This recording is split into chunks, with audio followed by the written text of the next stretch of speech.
네, 사랑하고 존경하는 여러분 안녕하십니까? 예, 신승목입니다.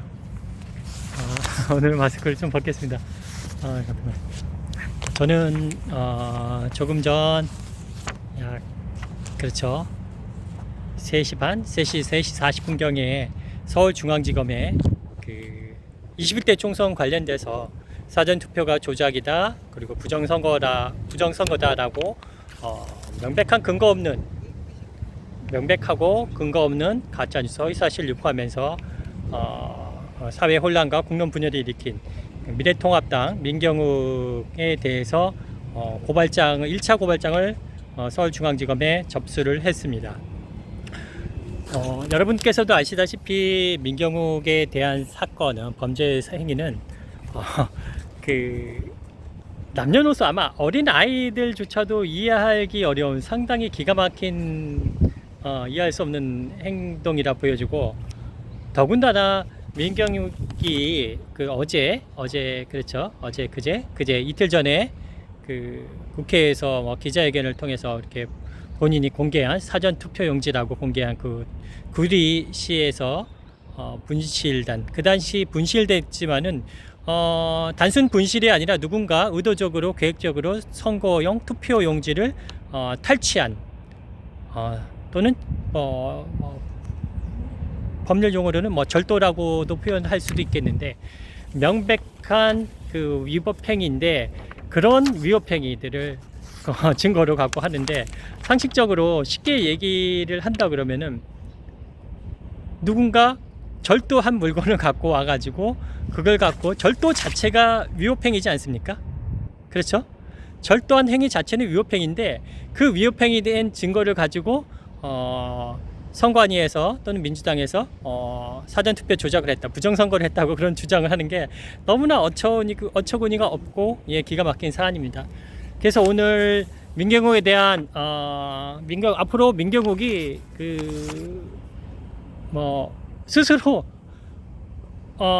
감옥에 가려고 노력하고 있기 때문에 살짝 밀어서 감옥에 보내야 되지 않습니까?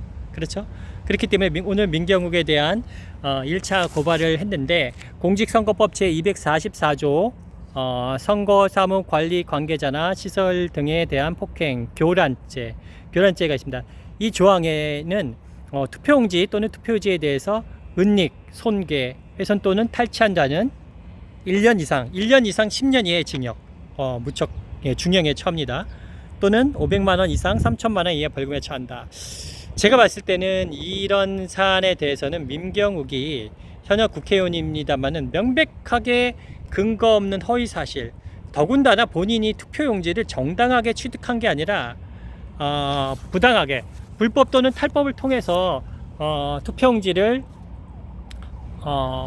전달받았는지, 본인의 공범으로한테 같이 전해받았는지 모르겠지만은, 어쨌든 민경욱에 관련된 공범입니다. 최소한 2인 이상 공범들에 대해서 고발을 했는데, 공직선거법 제244조이고요. 그리고 형법 제141조 공영서류 등의 무효.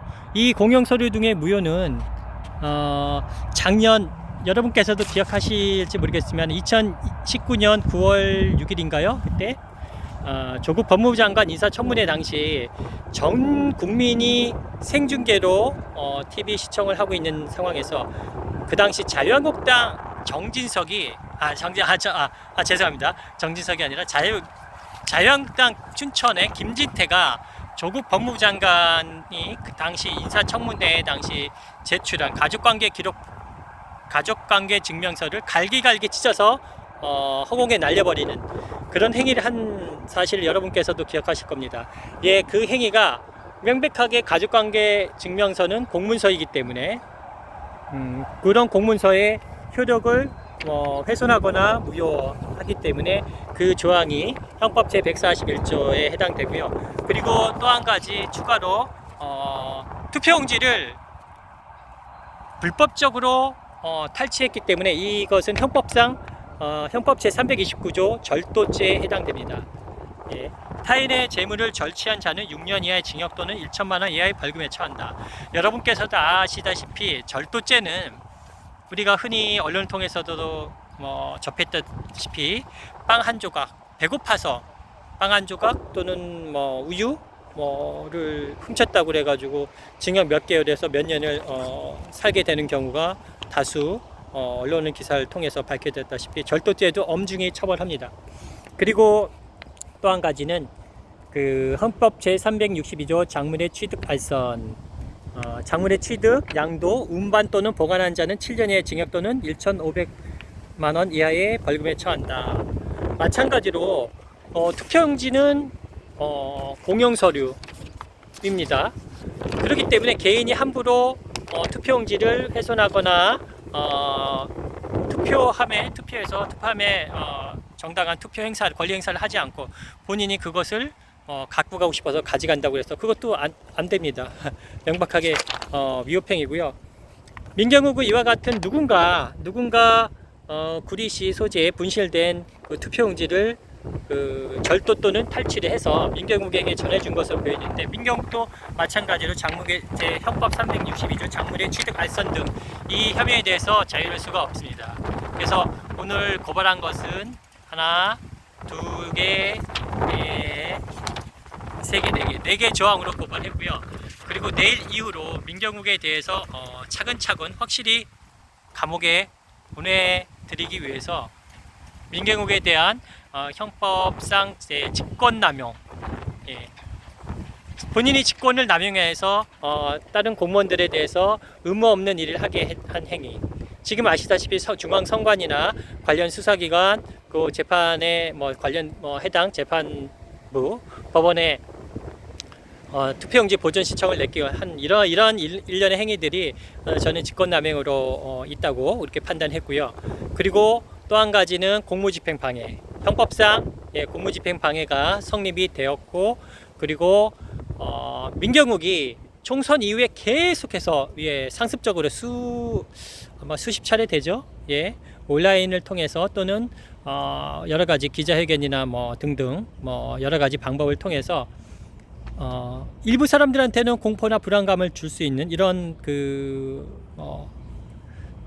뭐랄까 기가 막힌 나쁜 뜻의 그런 내용들을 상습적으로 유포했기 때문에 정보통신망법 제44조 7의 1항 3호 제1항 제3호에 해당됩니다.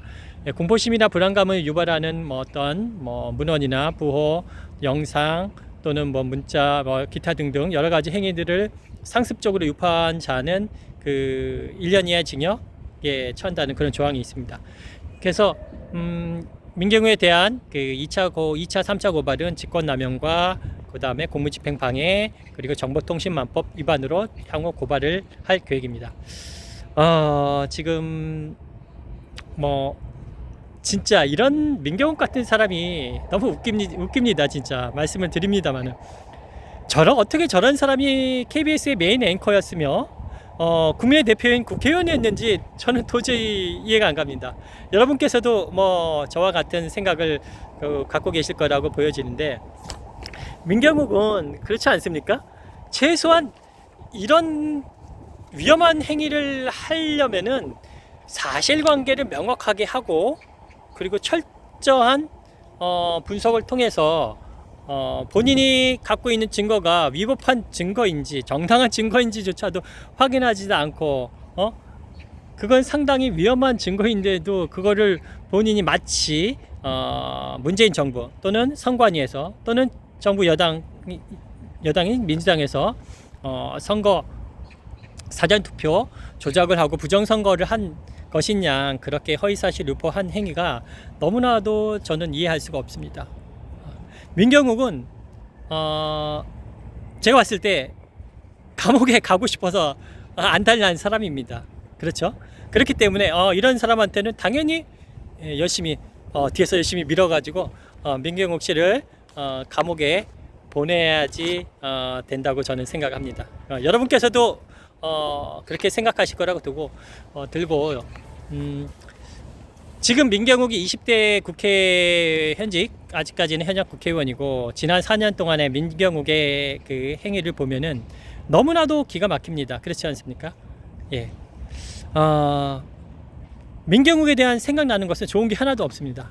오로지 망언과 망발과 SNS에 온갖 그 이상한 뭐 기가 막힌 위협행위, 국민의 분노와 스트레스 또는 고통을 안겨주는 그런 행위들만 일삼아왔고, 국민의 대표로서 진짜 국가와 국민을 위해서 헌신한 것은 저는 기억이 안 납니다. 없다고 보여져요. 저는 여러분께서도 뭐 그렇게 판단하실 거라 보기 때문에 이러한 민경욱을 감옥에 보내기 위해서 열심히 노력하겠습니다. 예, 국민 여러분께서도 민경욱의 위법 행위가 혹시 뭐 추가로 발견된다 그러면은 적극적으로 알려주시고 SNS를 통해서 알려주시고 필요하다면 또 저한테도 제보 부탁드리겠습니다. 예, 오늘 2020년 5월 13일이죠. 예, 5월 13일 지금 민경욱에 대한 서울중앙지검 1차 고발을 여러분께 말씀드렸습니다. 사랑하고 존경하는 여러분께서도 늘 건강하시고 그리고 힘내서 화이팅 하시길 말씀드립니다.